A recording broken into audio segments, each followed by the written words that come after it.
Il guérit toutes les maladies. Peuple de Dieu, chers internautes, ne soyez pas étonnés. D'emblée, j'ai eu une chirurgie ici, là. Parce que ces 3 doigts-là, 1, 2, 3, ils étaient coincés. Et le médecin a fait quelque chose, une chirurgie, pour les décoincer. Donc, bien-aimés, ne soyez pas étonnés. Concentrez-vous, disposez-vous à bien écouter la parole de Dieu, car la parole de Dieu n'est pas coincée. La parole de Dieu ne sera jamais coincée. Donc, je réitère, disposez-vous, concentrez-vous à bien écouter la parole de Dieu, car la parole de Dieu n'est jamais coincée. Je vous salue dans le précieux nom de notre Seigneur et Sauveur Jésus-Christ. Et du fond du cœur, je vous remercie bien sincèrement de prendre le temps d'écouter votre émission, La Voix du Serviteur. Et par la grâce de Dieu, aujourd'hui, par sa grâce, nous allons considérer ensemble sa parole dans 2 Pierre 1, 5 à 8. 2 Pierre 1, 5 à 8. Et j'en fais la lecture au nom de Jésus. À cause de cela même, faites tous vos efforts pour joindre à votre foi la vertu. À la vertu, la science ou la connaissance. À la science, la tempérance. À la tempérance, la patience. Et à la patience, la piété. À la piété, l'amour fraternel. À l'amour fraternel, la charité ou l'amour. Car si ces choses sont en vous, et ils sont avec abondance, elles ne vous laisseront point oisifs ni stériles pour la connaissance de notre Seigneur Jésus-Christ. Parole de Jésus. Le sujet. Des ingrédients indispensables et obligatoires pour croître notre foi. Des ingrédients indispensables et obligatoires pour croître notre foi. Bien-aimés dans le Seigneur, bien-aimés dans le Seigneur, cette deuxième lettre de Pierre s'adresse comme la première aux chrétiens dans la diaspora, dispersés dans les villes de l'Asie mineure. Elle exhorte les croyants à vivre une vie chrétienne authentique jusqu'au retour de notre Seigneur Jésus. Aujourd'hui encore, cette exhortation nous concerne tous. Vivre une vie chrétienne authentique jusqu'au retour de Jésus-Christ. Un géant spirituel avait coutume de lire ce passage comme suit.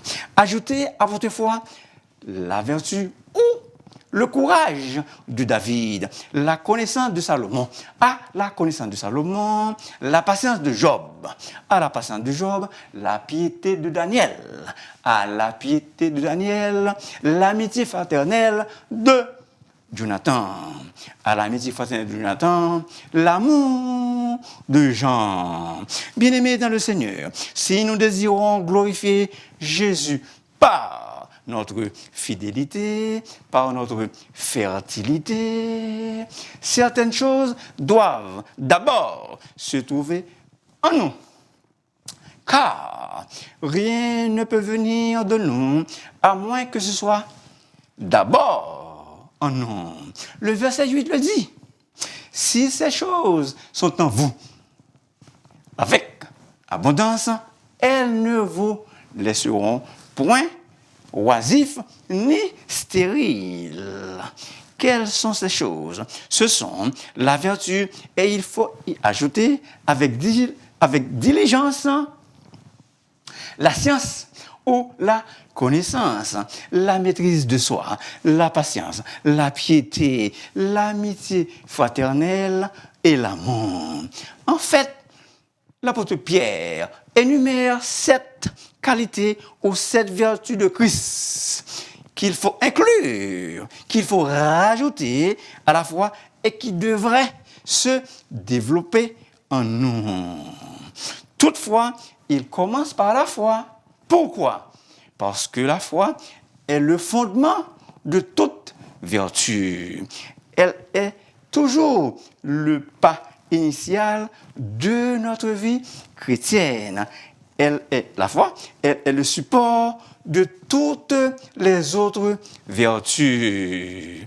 La croissance de la foi exige la vertu, déjà indiquée au verset 3, comme un attribut de Christ.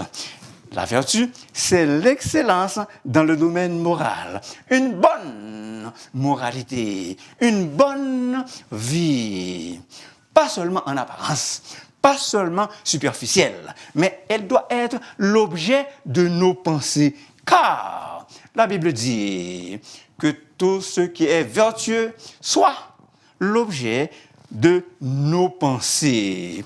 Vertu, c'est mener une vie de niveau moral supérieur. Un bon citoyen courageux comme le courage de David. Dans le grec classique, c'est très noble d'employer ce vocable pour désigner un héroïsme moral que l'on considérait comme la capacité divine reçue de poser des gestes de bravoure. Ce mot englobe la qualité la plus exceptionnelle que l'on puisse acquérir au cours d'une vie. Acquérir le juste ou un excellent accomplissement d'une tâche ou d'un devoir. Le mot vertu signifie aussi le courage spirituel face à un monde hostile et la force d'affirmer ce qui est vrai. Chers internautes, demandons à Dieu de nous donner le courage, de nous donner la force du lion afin de pouvoir avancer avec hardiesse, rempli d'une conscience de ce qui est juste. Maintenant, la foi. C'est la foi en Jésus qui distingue des chrétiens des autres. Pistis, la confiance dans le Seigneur qui fait entrer une personne dans la famille de Dieu. Chers auditeurs, chers internautes, êtes-vous déjà entrés dans la famille de Dieu? Il est écrit à tous ceux qui l'ont reçu, à ceux qui croient en son nom, le nom de Jésus, le Logos éternel, la parole éternelle. Elle a donné le pouvoir de devenir enfants de Dieu, lesquels sont nés non du sang, ni de la volonté de la chair, ni de la volonté de l'homme, mais de Dieu. La foi est la racine de toutes les bénédictions. La foi est la racine de toutes les bénédictions. Source inépuisable de toutes les bénédictions. Croyez et vous serez sauvés. Croyez et vos besoins principaux seront comblés. La foi en Christ est le moyen d'être sauvé. La foi en Christ est le moyen d'être sauvé. La connaissance ou la science. La science ou la connaissance. Quoi c'est dans la grâce et dans la connaissance de notre Seigneur et Sauveur Jésus-Christ. À lui soit la gloire, maintenant et pour l'éternité. Et l'apôtre Pierre dit Amen. Plus la connaissance augmente, plus la foi est augmentée. Connaissance, c'est la vraie science de Dieu. Elle ne provient pas des travaux intellectuels, mais c'est la connaissance spirituelle qui vient du Saint-Esprit et qui est centrée sur la personne de Jésus et la parole de Dieu. D'où l'importance de lire la Bible, d'où l'importance de l'étude de la parole de Dieu. Comme a dit Elisa Erwitt, mieux vaut connaître Jésus par sa parole. Écoutez sa voix à chaque ligne, bien-aimés. Chers internautes, lisez les miracles dans l'Ancien et le Nouveau Testament et votre foi s'étendra de long en large. Focalisons nos regards sur Jésus qui suscite la foi et l'amène à la perfection. Ce faisant, notre foi, votre foi grandira. La maîtrise de soi ou la tempérance, cela consiste à dominer ses passions. C'est plus que la simple faculté de contrôler ses émotions.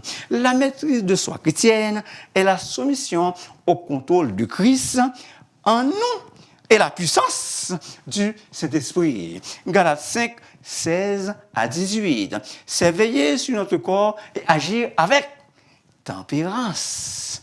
C'est la qualité de ceux qui sont maîtres de leurs désirs et leurs passions. La maîtrise de soi fait partie du Saint-Esprit qui habite en nous. La vertu, la foi, la connaissance, la maîtrise de soi et on continue. Patience. Hello, peuple de Dieu. Hello, chers internautes. Dieu est avec les patients. Dieu est avec les patients. Jean-Jacques Rousseau. La patience est amère, mais son fruit est doux. Peuple de Dieu, la patience endure l'affliction. En fait, c'est l'endurance dans l'épreuve. Elle fait allusion à la constance, à une ferme endurance dans l'adversité, sans abandon ni renoncement. Dans le Nouveau Testament, c'est la caractéristique de celui qui ne dévie pas de son but malgré les grandes souffrances. Il faut se rappeler sans cesse que la vie chrétienne constitue un défi à endurer. Il ne suffit pas de démarrer la vie chrétienne avec éclat.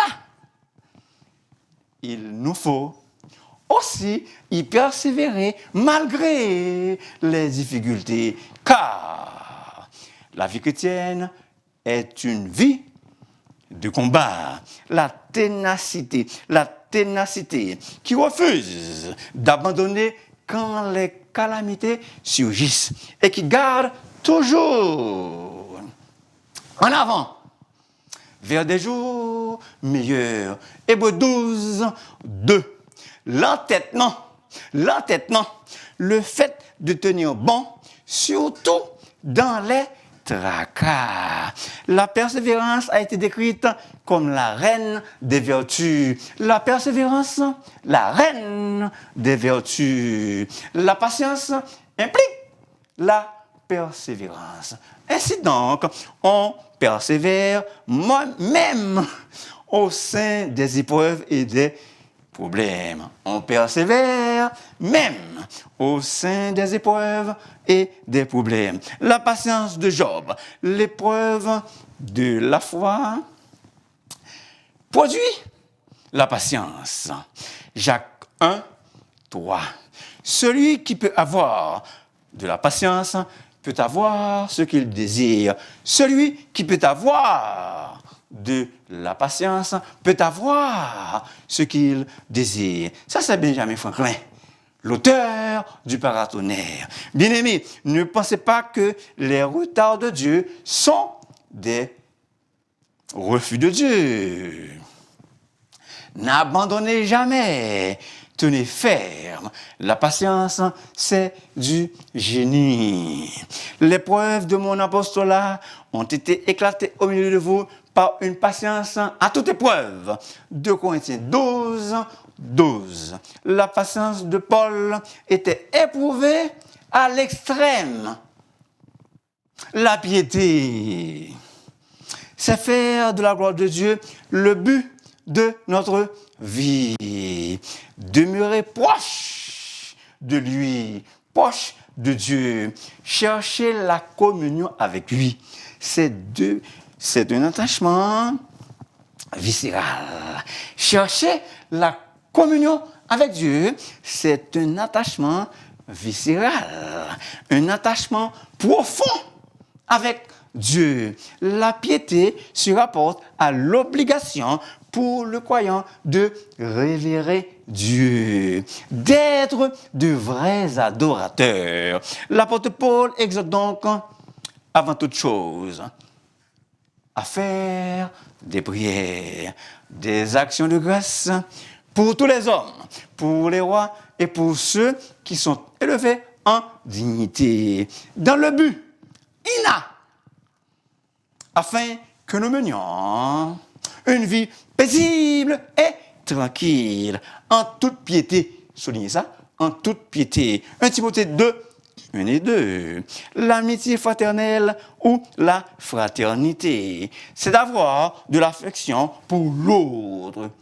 Aimez tous les croyants. N'oubliez pas l'amour de Jonathan pour David. Jonathan aimait David comme son âme, Néphesh comme son cœur, comme son âme. Pendant que nous avons l'occasion, pratiquons le bien envers tous et surtout envers les frères en la foi. Si quelqu'un dit « j'aime Dieu » et qu'il haït son frère, c'est un menteur, car celui qui n'aime pas son frère qu'il voit, comment peut-il aimer Dieu qu'il ne voit pas? Finalement, l'amour, le couronnement de toutes les qualités précédentes. Le prophète de l'amour, Osée, le prophète de l'amour. L'apôtre de l'amour, Jean, l'apôtre de l'amour. L'amour fraternel est le signe évident, la preuve principale que nous sommes des disciples de Christ. À tous, à ceux-ci, tous connaîtront que vous êtes mes disciples si vous avez de l'amour les uns pour les autres. Bien-aimés dans le Seigneur, soyons pleins, soyons remplis de l'amour fraternel. 1 Pierre 3, 8. L'amour est la caractéristique majeure. L'amour est la marque majeure du disciple de Christ. Quelques citations sur l'amour. Billy Graham.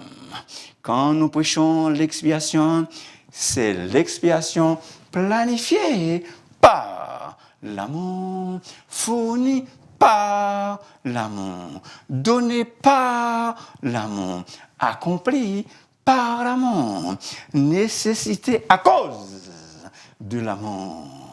Quand nous prêchons le retour de Christ, nous prêchons l'accomplissement de l'amour.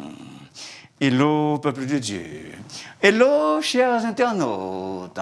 Ce ne sont pas les clous qui avaient retenu notre Seigneur Jésus sur la croix, mais l'amour. Saint Augustin, dans les choses certaines, l'unité. Dans les choses douteuses, la liberté. En toutes choses, quoi?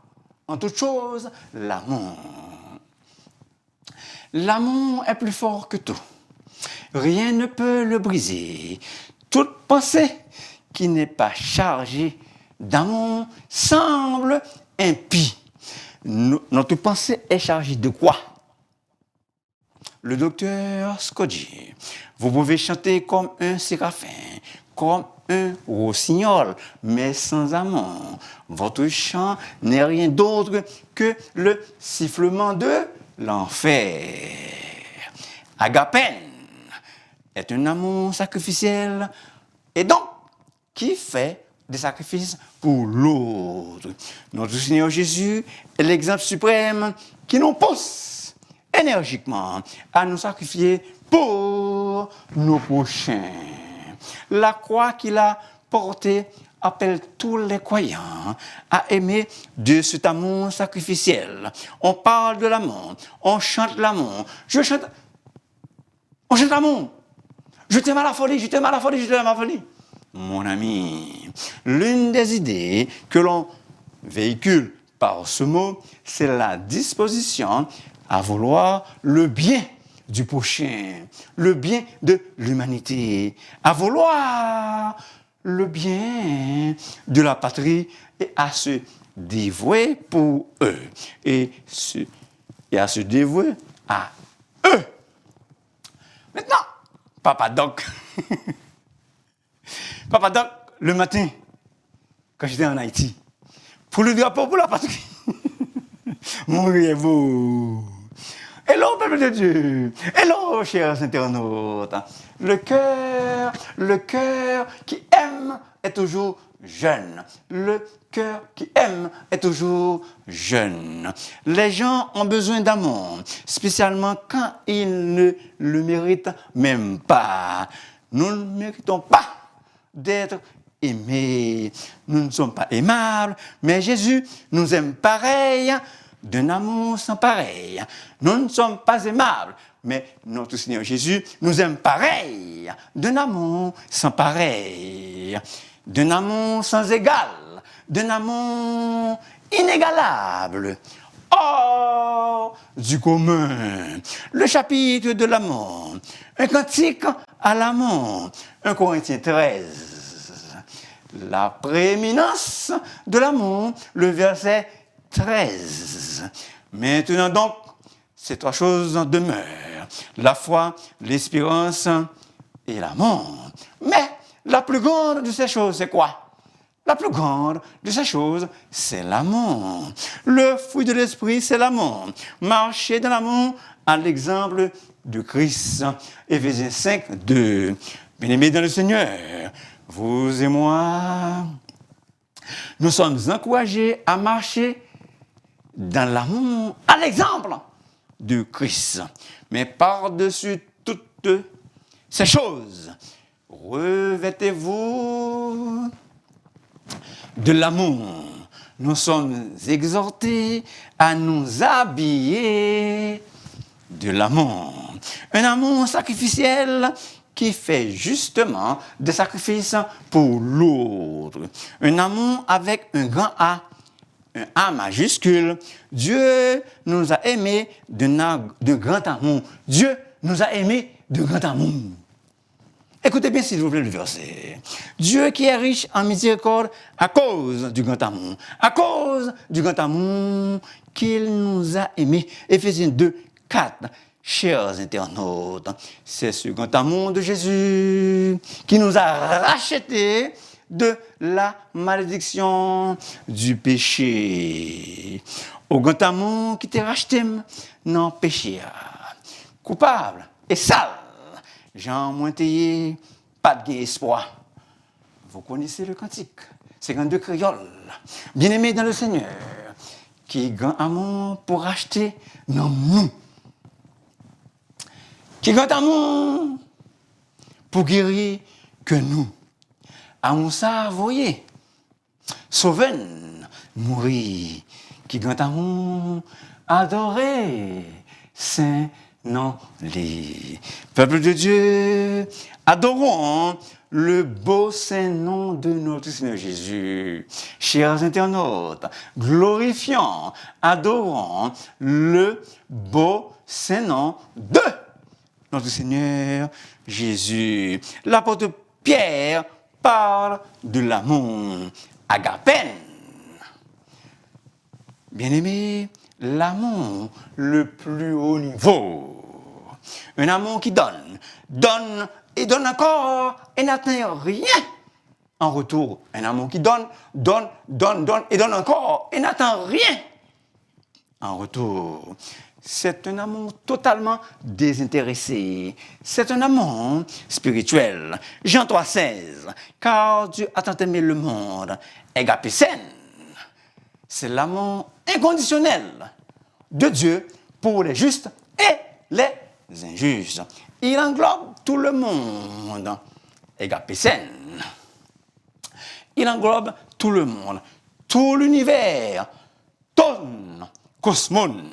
Le monde ou l'univers. Bien-aimé chez Jean. Bien-aimé chez Jean. Le monde est soit l'univers créé, soit la terre, soit l'humanité, soit l'ensemble des hommes opposés à Dieu et à son plan. Jean 3,16, grâce de Dieu pour le monde. Hello, peuple de Dieu. Hello, chers internautes. La déclaration, car Dieu a tant aimé le monde, prouve que l'objet de l'amour de Dieu est universel, y compris celui qui fait le mal, y compris nos ennemis. Mais moi, je vous dis, aimez vos ennemis. Aimez vos ennemis. Agapate, tous. Ectus, humun. Marc 5, 44. C'est l'amour le plus élevé, le plus noble, le plus pur que toutes les formes d'amour qui existent. C'est un amour, ou bien cet amour fait allusion au fait de désirer le grand bien, le bien positif pour les autres. Il rend la foi efficace, agissante et grandissante. Toutes les qualités mentionnées précédemment sont importantes et nous sommes encouragés, exhortés à permettre chacune d'elles, chacune de ces qualités ou vertus de se développer en nous. Ainsi, la résultante, le résultat, notre foi se développera et s'augmentera. Ces grandes vertus chrétiennes doivent se trouver où?